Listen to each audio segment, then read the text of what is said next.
மதுரை பெரியார் பேருந்து நிலையத்தில் இருந்து புறநகர் பகுதிகளுக்கு செல்ல பேருந்துகள் இல்லாததால் மக்கள் கடுமையாக அவதியடைந்திருக்கிறார்கள். இது பற்றிய கூடுதல் விவரங்களை நேரலையில் வழங்க காத்திருக்கிறார் எமது செய்தியாளர் சல்மான். அவரிடம் விவரங்களை கேட்டு பெறலாம். சல்மான், சொல்லுங்க, தற்போது பெரியார் பேருந்து நிலையத்தில் புறநகர் பகுதிகளுக்கு செல்ல போதிய பேருந்துகள் இல்லாததுனால பொதுமக்கள் அவதியடையக்கூடிய ஒரு நிலை காணப்படுகிறது. எவ்வளவு சதவீதம் பேருந்துகள் இன்று இயக்கப்பட்டு வருகிறது, சொல்லுங்க சல்மான்.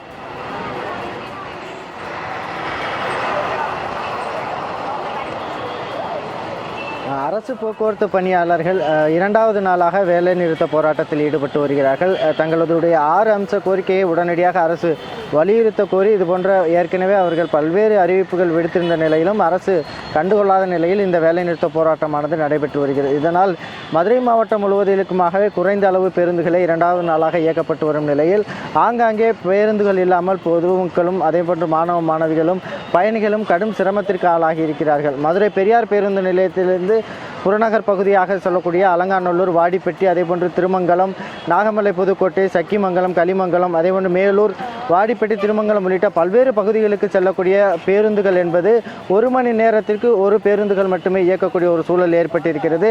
அதனால் பெரியார் பேருந்து நிலையம் முழுவதுமாக ஏராளமான பயணிகளும் சரி, அதேபோன்று மாணவ மாணவிகளும் நீண்ட நேரமாக காத்திருக்கக்கூடிய ஒரு சூழல் ஏற்பட்டு வருகிறது. ஏனென்றால் 1 மணி நேரத்திற்கு 1 பேருந்து மட்டுமே இயக்கப்படக்கூடிய நிலையில் அந்த ஒரு பேருந்தில் ஒட்டுமொத்தமாக ஒரு 100க்கும் மேற்பட்ட மாணவர்கள் பயணிக்கக்கூடிய ஒரு நிலைதான் காணப்படுகிறது. அதனால் மிகுந்த ஒரு ஆபத்தான ஒரு சூழலில் அவர்கள் அந்த பயணிக்கக்கூடிய ஒரு நிலை ஏற்பட்டு வருகிறது. படிக்கட்டுகளில் ஆபத்தாக தொங்கிக் கொண்டே செல்லக்கூடிய ஒரு நிலை ஏற்பட்டிருக்கிறது. இதனால் ஆங்காங்கே இருக்கக்கூடிய பேருந்துகள் முழுவதுமாக நிரம்பி அந்த பயணிகள் நீண்ட நேரமாக காத்திருந்து செல்லக்கூடிய ஒரு நிலை ஏற்பட்டிருக்கிறது. காலை 9 மணிக்கு செல்லக்கூடிய மாணாக்கர்கள் தற்பொழுது 9 மணியை கடந்தும் கூட அவர்கள் பேருந்து நிலையத்திலே காத்திருக்கக்கூடிய ஒரு நிலையத்தான் தற்பொழுது நாம் நேரடியாகவே பார்த்து கொண்டிருக்கிறோம். ஒரு 200க்கும் மேற்பட்ட மாணாக்கர்கள் அந்த பகுதியிலே நின்று பேருந்திற்காக காத்து கொண்டிருக்கிறார்கள். அந்த அளவுக்கு தான் போக்குவரத்து இயக்கம் என்பது இருக்கிறது. ஏனென்றால் போக்குவரத்து பணிமனையிலிருந்து பேருந்துகளை கொண்டு வந்தாலும் கூட குறைந்த அளவுக்கு பேருந்துகளை மட்டுமே இயக்கப்பட்டு வருகிறது. ஆனால் பேருந்து நிலையம் முழுவதிலும் பேருந்துகளை நிறுத்தி வைத்து பொதுமக்களை ஏமாற்றும் விதமாக ஒரு கணக்கு காட்டப்படுகிறது. முழுவதுமாக பேருந்துகள் இயக்கப்படுவது போல கணக்கு காட்டப்படுகிறது. ஆனால் இதுபோன்ற ஒரு வழித்தடத்திற்கு 1 மணி நேரத்துக்கு 1 பேருந்துகள் மட்டுமே இயக்கப்படுவதால் இதுபோன்ற கூட்ட நெரிசலில் செல்லக்கூடிய ஒரு நிலை ஏற்படுகிறது. அதனால் மாணாக்கர்கள் உரிய நேரத்தில் பள்ளிக்கு செல்ல முடியாத ஒரு சூழலை தான் தற்போது நாம் நேரடியாகவே பார்த்து கொண்டிருக்கிறோம். இதே போன்றுதான் அனைத்து பேருந்து நிலையங்களிலுமே இதே நிலைதான் நீடித்து வருகிறது. ஏனென்றால் பேருந்துகளை 1 மணி நேரத்திற்கு மேலாக அதே பகுதியிலே நிறுத்தி வைத்து விடுகிறார்கள். அந்த பேருந்துகளை இதுபோன்று யாரேனும் ஊடகத்தினர் வந்தால் மட்டும் அந்த பேருந்தை உடனடியாக எடுப்பது போலவும் அதிகாரிகள் வரும்போது மட்டும் பேருந்துகள் இயக்கப்படுவது போல கணக்கு காட்டக்கூடிய ஒரு நிலையை தான் நம்மால் நேரில் பார்க்க முடிகிறது. அதனால் ஒவ்வொரு பேருந்துகளிலுமே ஆபத்தான முறையில் பெண்களும் கூட இதுபோன்ற இந்த இலவச மகளிர் பேருந்துகள் சில பேருந்துகள் மட்டுமே இயக்கப்படுவதால் பெண்களும் கூட படிக்கட்டிலும் அதே போன்ற மாணாக்கர்களும் மிகுந்த ஆபத்தான முறையில் தான் பயணிக்கிறார்கள்.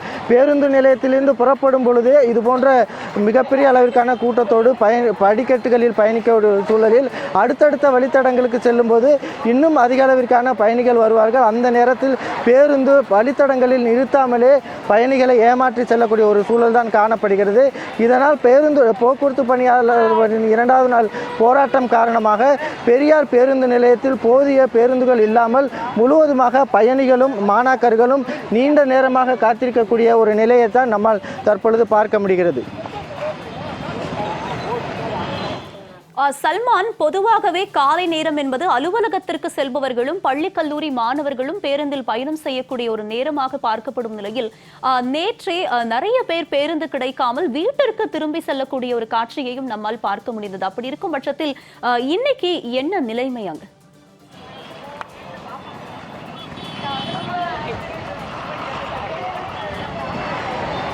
நிச்சயமாகவே அதாவது ஒவ்வொரு அலுவலகத்திலும் அலுவலக நேரம் என்பது குறிப்பிடப்பட்டிருக்கும். ஒரு 10 மணிக்கு காலை 10 மணிக்காக அலுவலகத்திற்கு வந்து விட வேண்டும். பள்ளி கல்லூரி நிறுவனங்களை பொறுத்த மட்டிலும் 9 மணிக்கெல்லாம் அவர்கள் அந்த கல்லூரி நிறுவனங்களுக்கு வந்து விட வேண்டும்.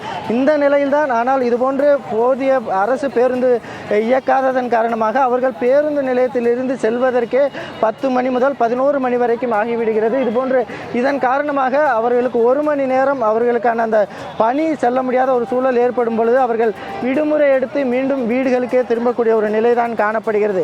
ஏனென்றால் அவர்கள் இங்கிருந்து செல்வதற்கு 1 மணி நேரம் தாமதம், மீண்டும் அலுவலகத்தை செல்லும் பொழுது அதுவும் மேலும் ஒரு மணி நேரம் அளவிற்கு தாமதமாக தான் இருப்பதாக தான் நேரடியாகவே அவர்கள் பயணிகளிடம் பேசும் பொழுது அவர்கள் தெரிவிக்கக்கூடிய ஒரு நிலையாக இருக்கிறது. தொடர்ச்சியாக பெரியார் பேருந்து நிலைய பகுதியில் மட்டும் இதே ஒரு நிலை நீடித்து வந்தாலும் கூட மதுரை மாட்டுத்தாவணி பேருந்து நிலையத்திலிருந்து பல்வேறு மாவட்டங்களுக்கு செல்லக்கூடிய பேருந்துகளும் இதே போன்றுதான் குறைந்த அளவுக்கு மட்டுமே இயக்கப்பட்டு வருவதால் பயணிகள் சொந்த ஊர்களுக்கு செல்ல முடியாததும், அதே போன்று மாநகர் பகுதியில் உள்ள தொழிலாளர்கள் அவர்களுடைய வேலைக்கு செல்ல முடியாமலும், கல்லூரி மாணவர்கள் கல்லூரிக்கு செல்ல முடியாத ஒரு சூழலுக்கு தான் தள்ளப்பட்டிருக்கிறார்கள். அதனால் பயணிகள் அதே போன்று வேலை புரியக்கூடிய நிறுவனங்களுக்கு செல்ல முடியாத அளவிற்கான ஒரு நிலையும் ஏற்பட்டு வருகிறது. தற்காலிக ஓட்டுநர்கள் பேருந்துகளை ஒரு பாதுகாப்பு இல்லாத ஒரு சூழலில் இயக்கக்கூடிய நிலையும் கூட நம்மால் பார்க்க முடிகிறது. இந்த பகுதியில் மிகவும் வளைவான பகுதி என்பதால் அந்த பகுதியில் வளைந்து செல்வதற்கு மிகுந்த சிரமத்தோடு செல்லக்கூடிய ஒரு நிலையை பார்க்க முடிகிற அளவுக்கு தான் தொடர்ந்து இந்த போக்குவரத்து இயக்கமானது தற்போது வரைக்குமாக இருந்து வருகிறது.